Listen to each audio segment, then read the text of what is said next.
मत सोचिएगा. I think you need to play sport because you really love. And sport तो खेलना बहुत इंपॉर्टेंट है ही है.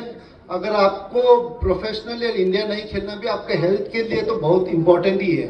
तो I think whatever sport you play, you need to play from because you really love the sport and you have passion for that. And अगर आपके पास passion रहेगा, वो स्पोर्ट के लिए प्यार रहेगा, you are ready to really work hard for anything.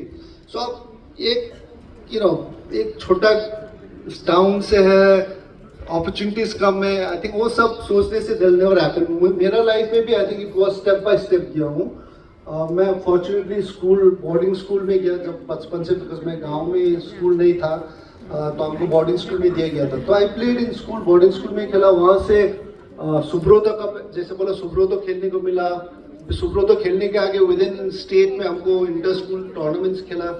वहाँ से सुब्रोतो हम लोग का स्कूल टीम जीता और सुब्रोतो खेलने को मिला. वहाँ से स्टेप बाय स्टेप आपको अपॉर्चुनिटीज मिलता ही है. और आपके पास टैलेंट है, आपके पास एक पैशन एंड डिजायर, लव है, उस स्पोर्ट खेलने के लिए, मेहनत करने के लिए रेडी है, डिसिप्लिन है.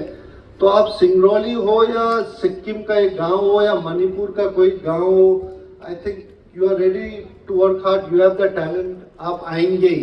एंड मैं सिर्फ नहीं हूँ, I think lot of other sports person in India today are a biggest example of success, जो छोटे टाउन से आके उन्होंने बहुत ओलंपिक्स तक मेडल जीता हुआ है. So friends, what he means to say, what he means to convey, कि it's the first step. पहला कदम हम उठाएं और उसके बाद स्टेप बाय स्टेप ग्रो करते रहें, अपने अंदर पैशन को, ज़ील को जिंदा रखें. Sir, at any point of time did you feel कि अब बस इससे आगे नहीं जा सकता?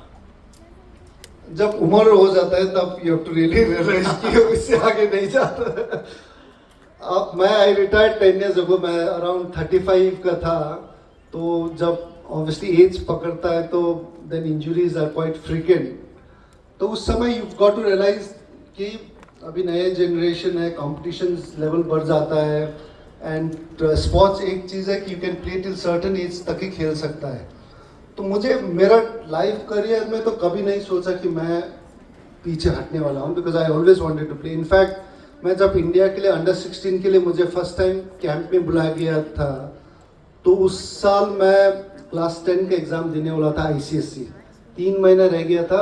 मेरे लिए फर्स्ट कैंप के लिए ऑफर आया सुब्रोतो खेलने के बाद. तो मैंने मेरे पेरेंट्स को बोला कि मुझे इंडिया खेलना ही है अंडर 16.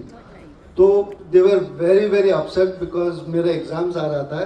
तो मैंने क्लास 10 का ICSE एग्ज़ाम ड्रॉप करके I went to go for the selection trials India under 16 के लिए. तो एक साल मैंने फुटबॉल के लिए क्लास 10 ड्रॉप करके नेक्स्ट ईयर मैं प्रिंसिपल को रिक्वेस्ट किया कि I want to drop this year because I want to play for India बोल के. मैंने principal was very supportive those days. तो उन्होंने भी एग्री किया कि अगर आपको इतना ही खेलना है तो I will allow you to repeat. Usually class 10 में आपको फिर दोबारा क्लासेस अटेंड करने नहीं देता है. तो मैं रिक्वेस्ट किया था, तो मुझे फिर उन्होंने एक्सेप्ट किया.